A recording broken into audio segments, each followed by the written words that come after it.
Hey everybody, welcome back. I'm going to call this project Brush Objects because what we see in the code right now is a brush. What's happening in the code is we have a brush starting in the middle, and the brush is just painting circles in this case, and every time it gets to the edge it's going to flip back to the center, choose a new random color, and so forth. But it's not just randomly moving, it's using random Gaussian values to move to the edge. And so every time I run this program, I'm going to get a different piece of artwork. But what's interesting is that this is all done in setup and draw. What we want to do is change this so that we are going to create a brush object. And so in setup, I'm going to create a brush object, and in draw, I'm just going to run the brush object. But all the code that we see now is going to be packed inside the brush object. So I can have many, many different brushes all created from the same code.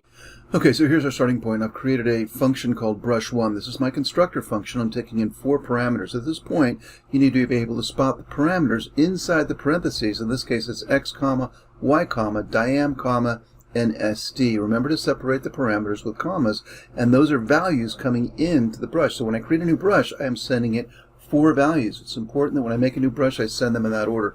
Up above, I've got comments for the name and the assignment number. This is Brush Factory Lab 908. I expect to see this in everybody's code from this point forward. So make sure you have that copied. Obviously your own name and whatever the particular assignment is, put that in. So first of all, we've got to set these values coming in equal to my local values. Every factory only has 2 sort of big chunks. One are properties or variables, and the other are behaviors, or what we call functions. But think of it in terms of a brush needs to have certain properties, and it needs to have certain behaviors. So you could think of these like, for instance, nouns, and these are verbs. But in any case, let's go ahead and take a look at the code for my brush. Okay, here are my properties, and my properties are all variables. Notice they all have the word this, but I have this x is equal to x. So this value x is coming in.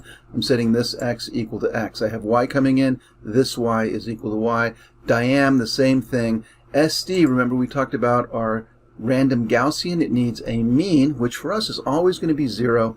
And then SD stands for standard deviation. That's how far away I get from 0. And so we're going to use those as when we calculate random Gaussian values. And then finally I have my speed x and my speed y, or dx and dy. Notice dx and dy are using the random Gaussian function.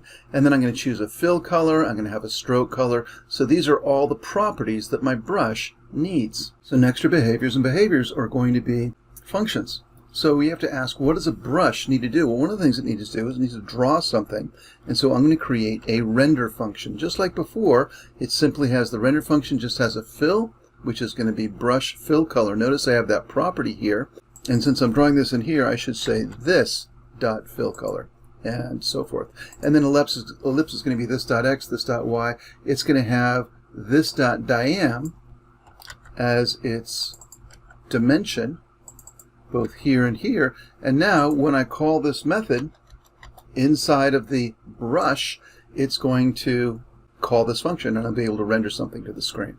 And just like the ball, I need to be able to update this guy. And I'm going to update him by drawing him fresh every time I come through. But I'm going to choose a new Gaussian instead of the speed axis. How far am I moving in any given frame? And I'm going to choose a new Gaussian number. So it's going to be changing location every frame. And then this x is equal to this dot x plus this dot dx, and this dot y is equal to this dot dy, just as before. Finally, I need to go ahead and say check edges. And check edges is going to take that code where I'm checking to see if I've reached the edge. If I have reached the edge, then I need to recalculate. So this is that compound if statement. If I've reached the left edge of the canvas, or if I've reached the right edge of the canvas, or if I've reached the top of the canvas, or if I've reached the bottom. If the x dimension goes over either side, left or right, or the y dimension, or the y location rather, goes over top or bottom of the canvas, then I need to go ahead and I'm going to change the fill color, I'm going to change the stroke color, and I'm going to reposition the x and y value of this is the brush, because I'm inside the brush constructor function, to the center by taking half the width and half the height. So those are all my properties and all of my behaviors. So what does that look like when I go back to my setup and draw functions? So now I'm back in Setup and Draw, and at this point I can get rid of a lot of this stuff. I don't need any of this. Well, maybe I need that one down there. So I'm going to get rid of all of this, and I'm going to get rid of all of this stuff in the draw function. And most of this code I've just taken over and I've packed it inside my brush object. So now, and I guess I don't need these guys up here anymore. Actually, typically you'd put these things below the comments, but we don't need them now, so I'll just go ahead and leave those guys out. And so what I need to do is create a brush. So I'm going to say brush 1, and that's going to be declared. That's my declaration. And now I need to create an instance of that brush. So I'm going to say brush 1 is equal to, and I'm going to say new. And what did I call my brush? It's really important that I use that same name exactly. I've called it capital B brush 1. So if I come back over here to my sketch and I put this in, I'm going to say new brush 1.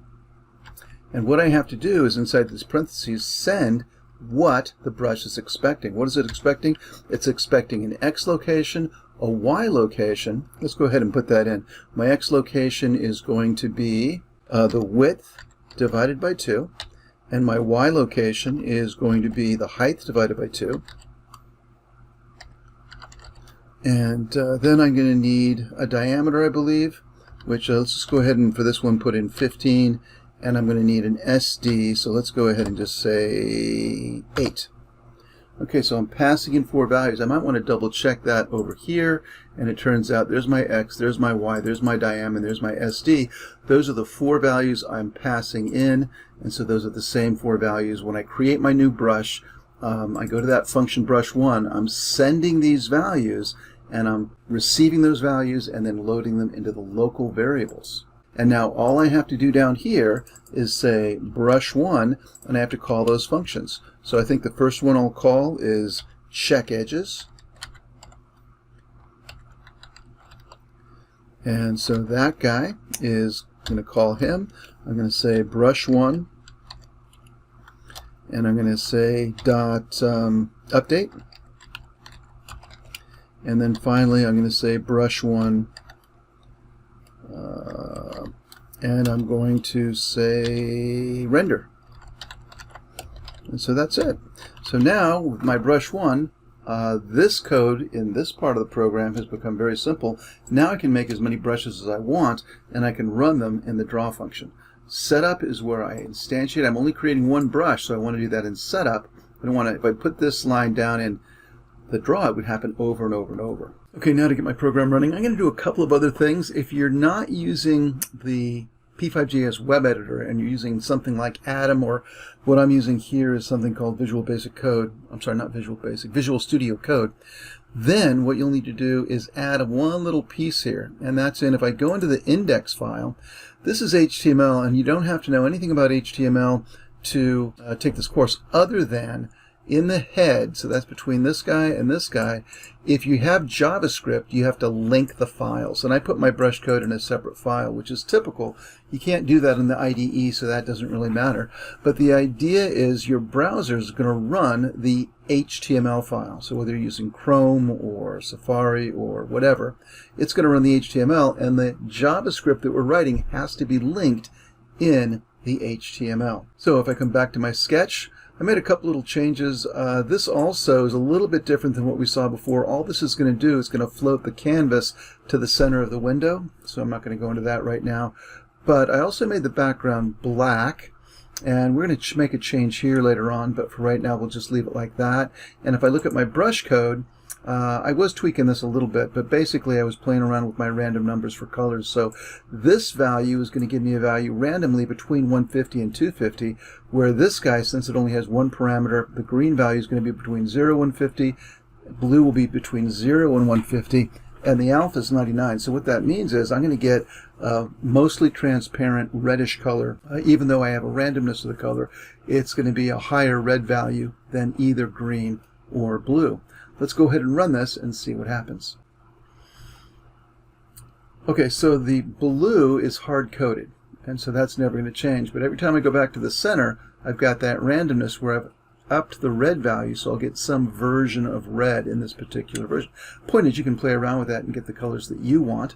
Later on, we'll learn other ways to manipulate colors, but for right now, we can just use these randoms, and I think that will make some very nice images for your artwork. Okay, I'm going to do one last little thing here. I'm going to come in and make another variable, and I'm going to call this variable keep going.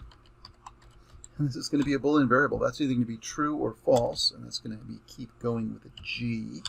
And so when I start the program, I'm going to set that equal to true. I'm going to say keep going is equal to true. So right when I run the program, that's equal to true. And then I'm going to put an if statement here. I'm going to say if keep going. Now keep going, remember, is a variable. It's a Boolean variable. It only holds one value. It's either going to be, or two values. It can either be true or false. And so since I set it equal to true, it will get evaluated to true here. So if keep going, I'm going to keep going on. But if this turns out to be false, if keep going is false, then I'll stop. And so what I need to do is come down here and use a function called, I think it's mouse pressed, if I remember correctly. And so mouse pressed is, I'm just going to go ahead and put that in. So function mouse pressed, keep going equals false. So that means that when I press the mouse button, keep going is going to be false. So the next time I come up in here into the draw loop, remember I come in here 30 times a second. So if keep going, then that's going to become false now. So I won't do any of this. In effect, I will stop drawing the canvas. Okay, and so that's it. I've got my program. It's running. I've only got one brush. The whole point of making the object, the constructor function of the brush factory, so I can make multiple brushes. And we'll do that in class. Maybe we'll add some pieces of this later on. But that's all I'm going to do today. So that's it for today. Bye-bye.